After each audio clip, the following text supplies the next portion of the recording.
Él me despidió por videollamada. Y al día siguiente fingieron que nunca trabajé allí. Y eso era solo el comienzo. La pantalla seguía negra cuando cerré el portátil. Nadie dijo gracias, nadie isvinilsa. Solo una frase, cortante, sin matices.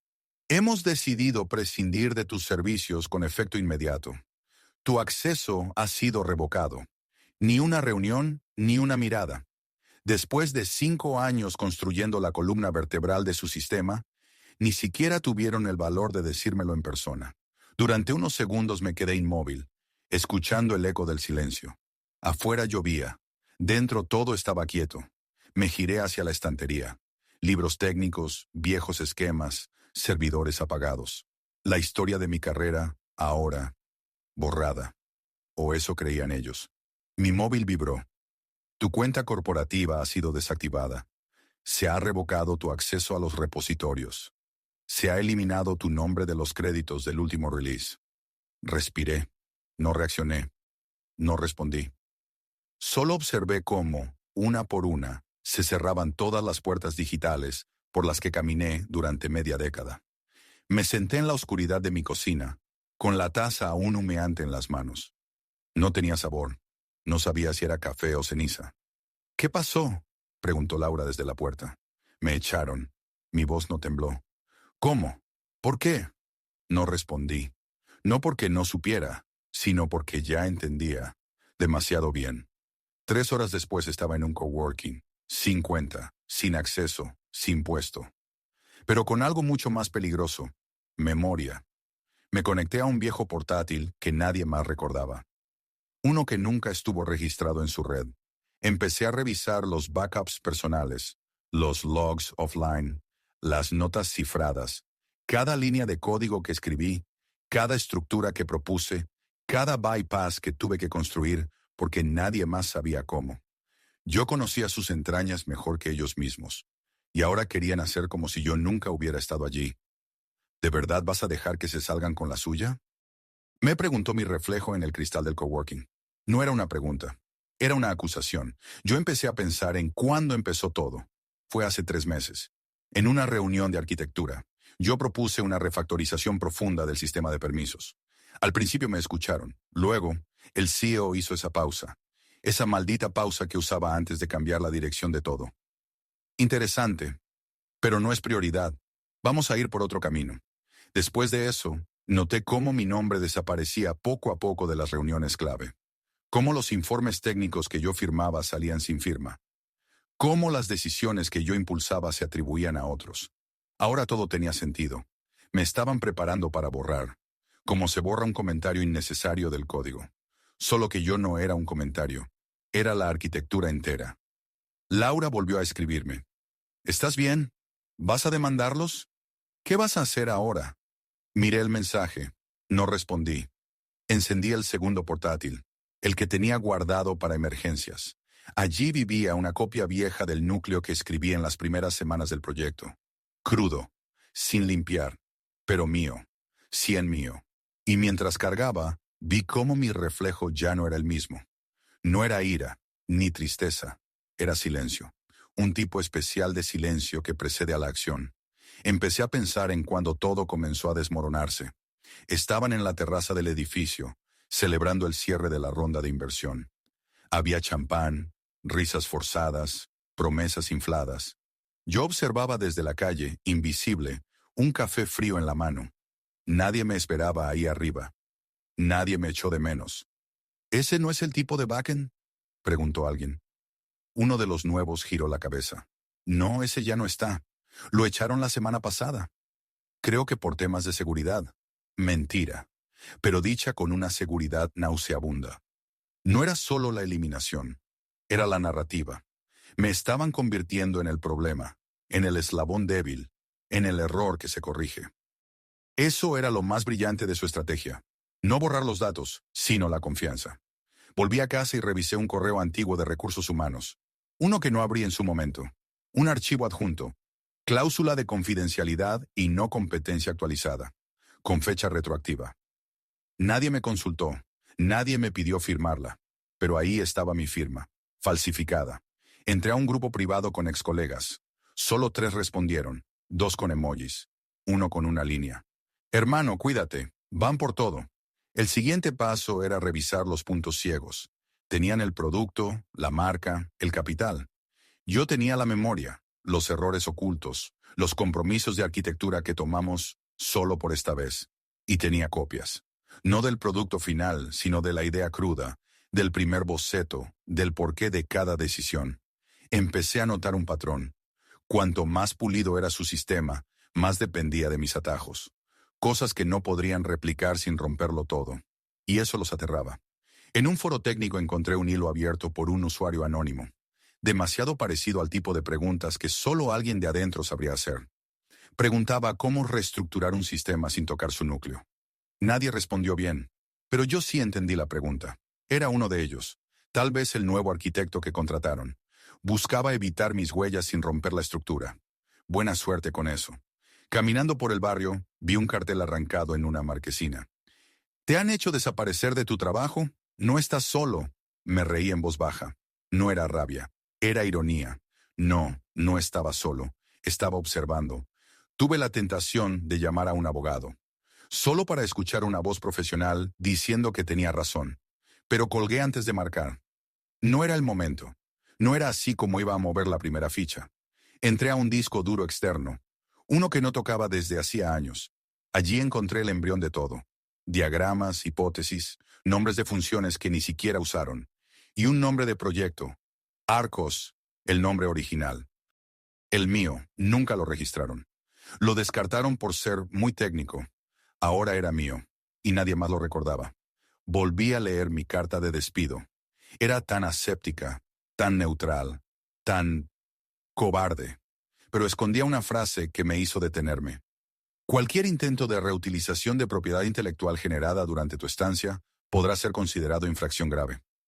No decía que era propiedad intelectual. No definía los límites. No mencionaba los prototipos anteriores. Sonreí, porque ellos sabían, y por eso intentaban asustarme.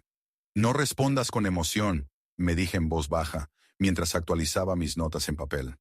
Responde con arquitectura. Afuera llovía otra vez, y esta vez no era un presagio. Era el ritmo de fondo, una cuenta regresiva que solo yo escuchaba. El primer paso no fue venganza, fue orden. Empaqué todos los cuadernos físicos que tenía desde 2019. Había dibujos a lápiz, cálculos a mano, ideas tachadas con rabia y corregidas con calma.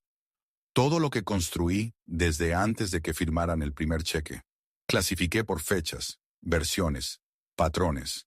Creé un índice privado, no de código, sino de intención.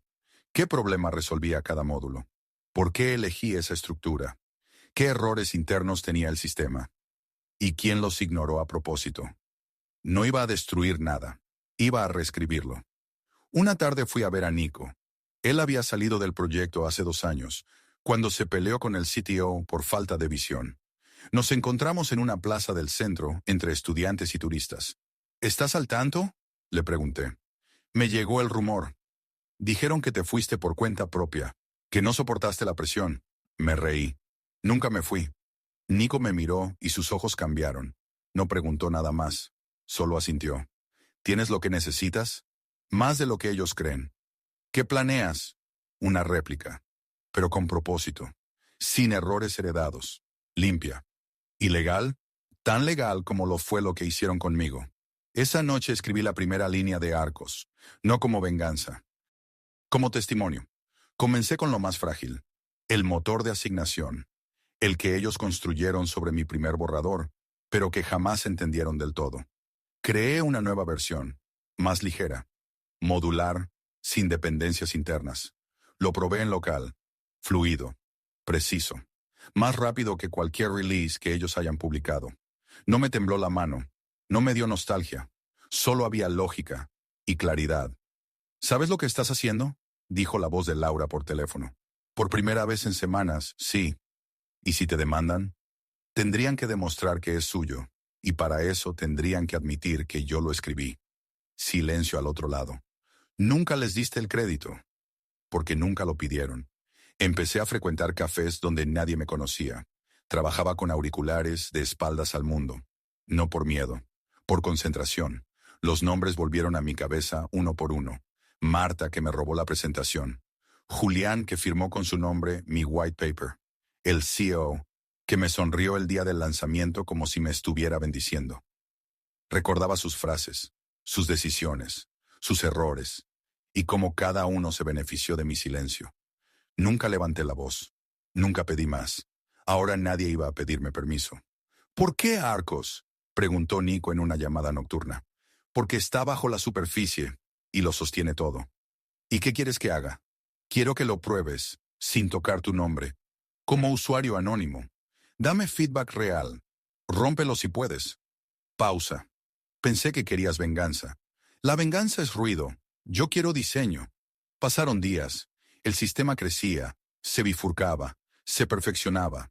No era una copia del antiguo. Era su evolución. Más seguro, más abierto, más justo.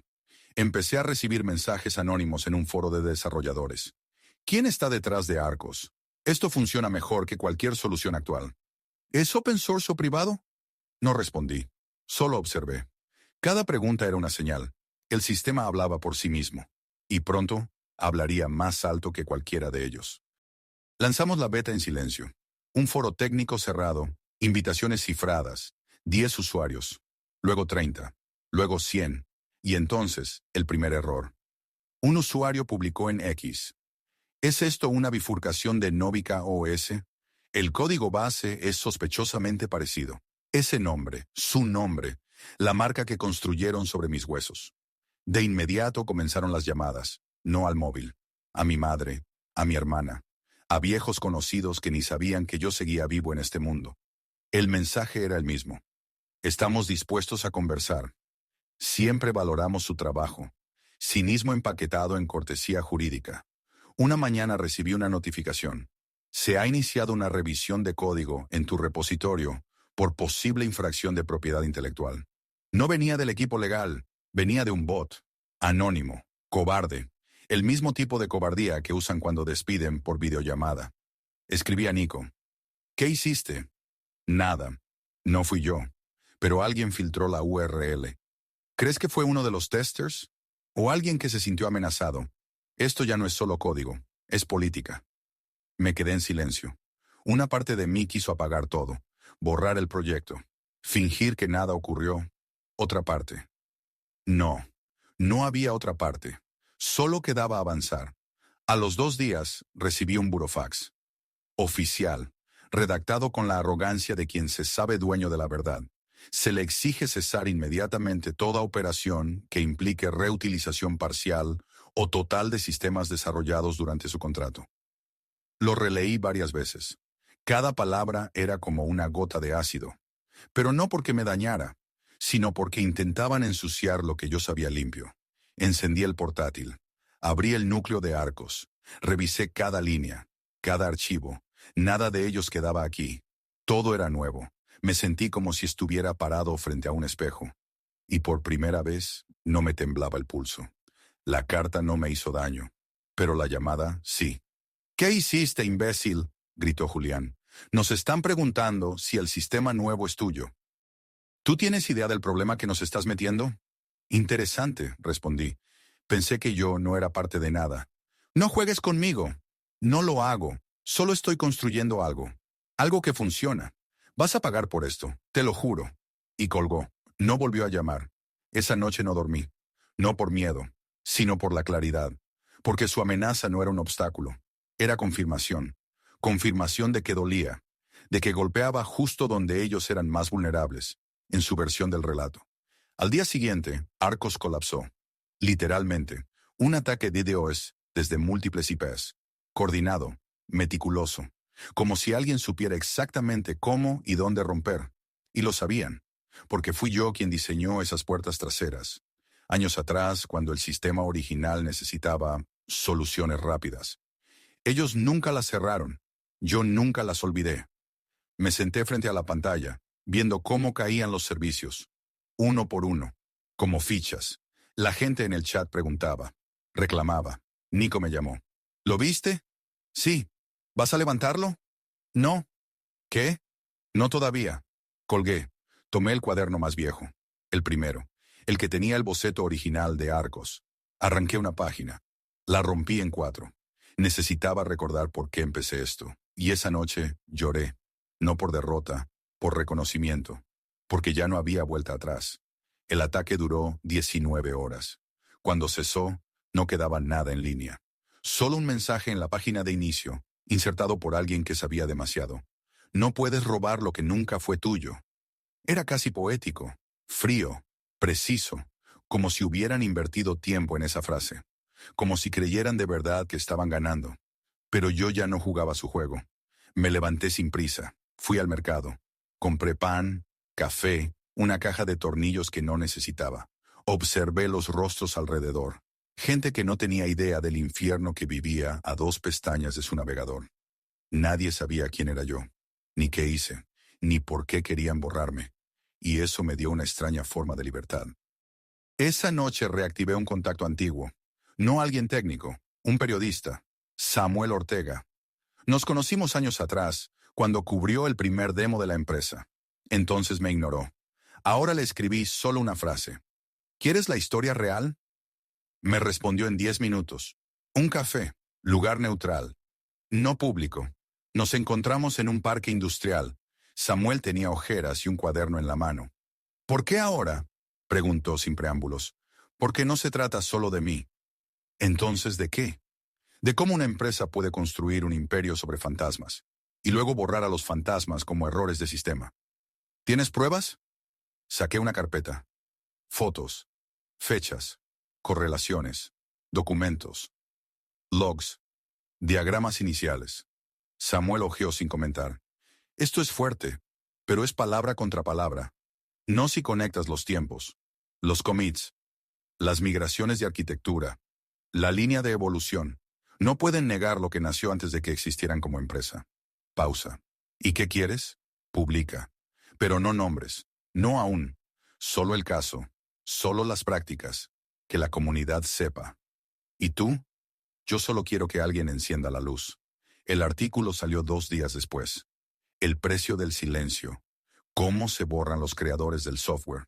Sin nombres, pero con fechas, con patrones, con estructuras que solo los verdaderos sabían reconocer.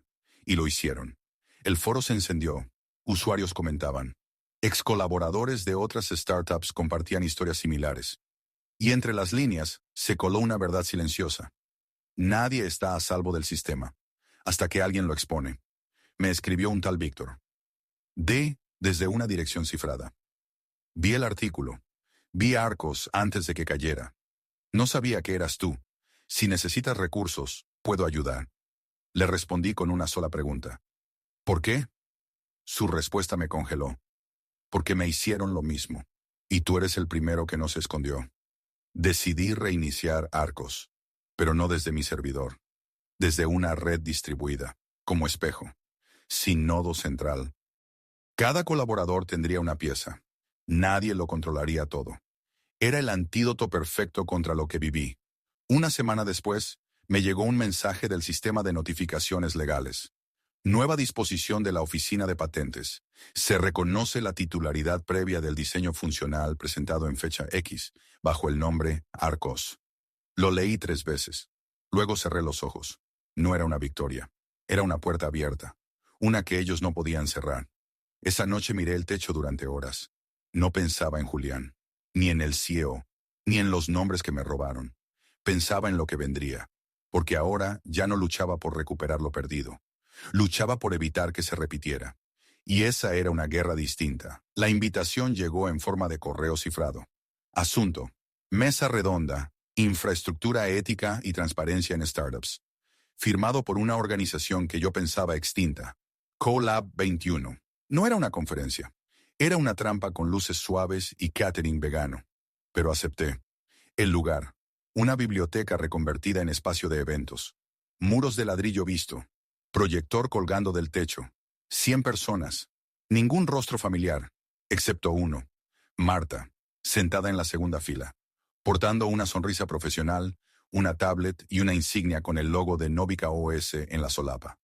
No apartó la mirada cuando me vio. No sonrió. Pero sus ojos sí. Sabía que estaba perdiendo control. Y eso la excitaba. Bienvenidos. Hoy debatiremos sobre límites legales y éticos en el desarrollo tecnológico.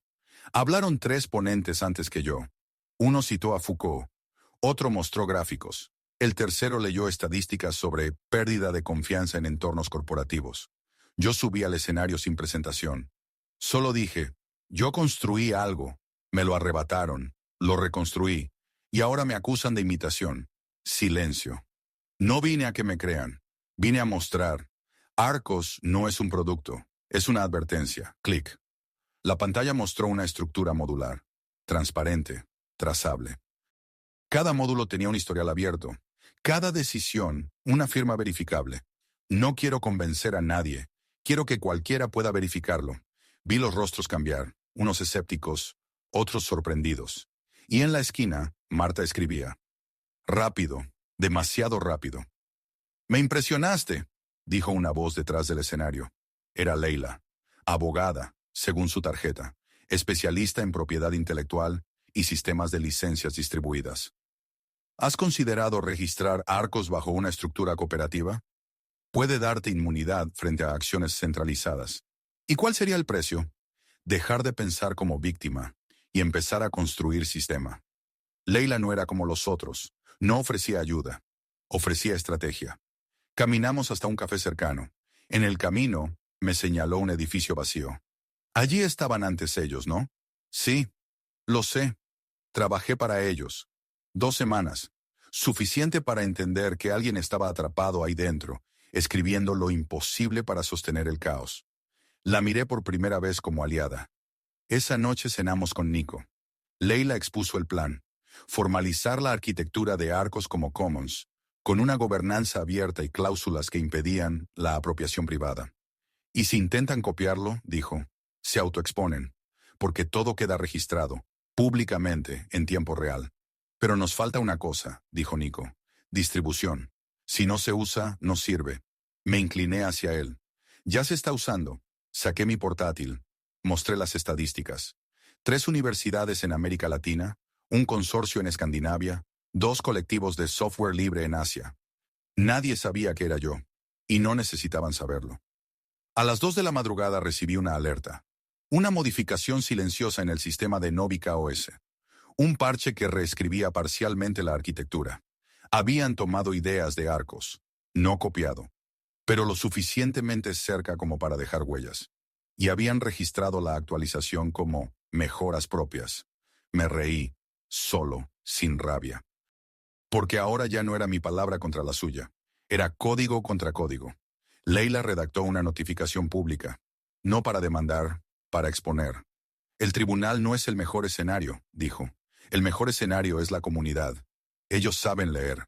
Publicamos la comparación línea por línea, con fechas, con registros, sin acusaciones, solo hechos. El post se volvió viral, y esta vez no me mencionaron, porque Arcos ya no era mío, era de todos. Y eso, precisamente eso, era lo que ellos no podían tocar. Lo anunciaron como su mayor actualización. Novica OS .5. 0, rediseñado desde sus cimientos.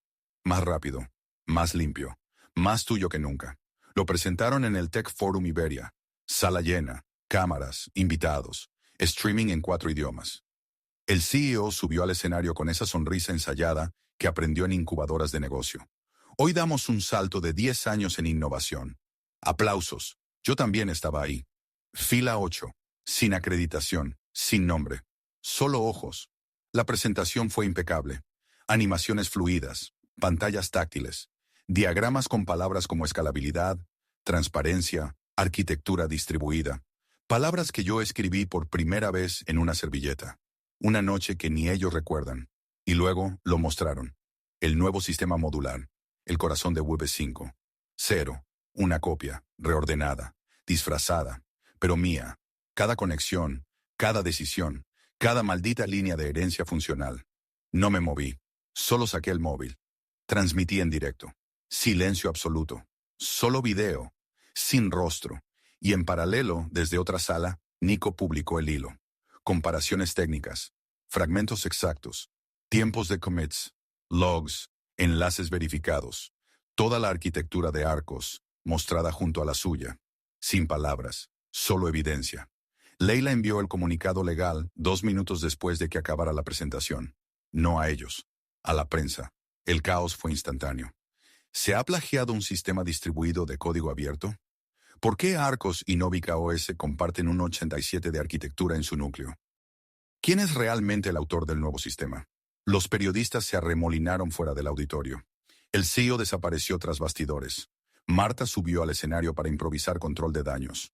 Todo lo que presentamos hoy es producto del trabajo interno de nuestro equipo, pero las pantallas seguían mostrando los módulos, y uno de ellos tenía aún el mismo nombre de función que en mi boceto original, Arc Core Index. Se les olvidó cambiarlo. ¿Qué hacemos?, me susurró Nico. Nada. No les dispares. Deja que se desangren solos. Horas después, los foros técnicos estaban encendidos. Los usuarios analizaban el código. Las universidades confirmaban que usaban Arcos desde meses atrás, que Novica OS no les pidió permiso, que sus licencias habían sido violadas. Una profesora de Madrid escribió: enseñamos ética en desarrollo de software. Esto es justo lo que no se debe hacer. Y debajo, cientos de votos positivos. Esa noche hubo un debate televisado. Invitaron a expertos, a ex empleados, a abogados. Yo no hablé, pero Leila sí. No se trata de propiedad, se trata de verdad. Y la verdad, en este caso, está documentada. En cada versión, en cada commit, en cada firma digital. Mostró una línea de tiempo, los documentos, los logs, las firmas. Y luego, lo dijo. El autor original de la arquitectura modular de Novica OS es anónimo, pero no desconocido. Y en la pantalla apareció el logo de Arcos. Nada más. El CEO publicó una carta al día siguiente. Larga, ambigua, legalmente cuidada. Decía que hubo coincidencias técnicas no intencionadas y que respetaban profundamente a la comunidad open source. Y luego una frase que me hizo sonreír. Estamos dispuestos a dialogar con los mantenedores de Arcos para encontrar una solución mutua. Por fin, admitían. No públicamente, no con nombres, pero admitían. ¿Vas a responder?, me preguntó Nico. Ya respondí, hace meses. ¿Y ahora? Lo miré, pensé en mi cuaderno, en mi vieja laptop. En la voz rota de mi madre cuando le dije que me despidieron. Ahora no necesito nada. Salí del edificio en silencio. Atrás, el nombre de Novica OS brillaba en pantallas gigantes. Adelante, la ciudad seguía viva, ajena a todo. Pero en alguna parte, cientos, tal vez miles, sabían lo que pasó. Y no lo iban a olvidar. Caminaba por la calle cuando lo vi. Un cartel luminoso colgado en la fachada de una oficina nueva. Powered by Arcos. Tipografía limpia. Sin logotipos, sin nombres. Solo esas 3 palabras. Me detuve. No saqué el móvil. No tomé fotos. No compartí nada. Solo lo miré. Y por primera vez no sentí rabia, ni orgullo, ni necesidad de explicar. Era un hecho. Estaba allí, sin permiso, sin disculpas, sin necesidad de venganza. Simplemente. Ocurrió. Entré al café de la esquina. Pedí lo de siempre. La camarera no me reconoció. Nadie lo hizo. Me senté junto a la ventana, observando a la gente pasar. Sus pantallas, sus gestos, sus voces. Todos usando sistemas construidos por alguien que ya nadie nombraba. Y estaba bien, porque no necesitaba que dijeran mi nombre. Solo necesitaba esto: silencio, función, persistencia.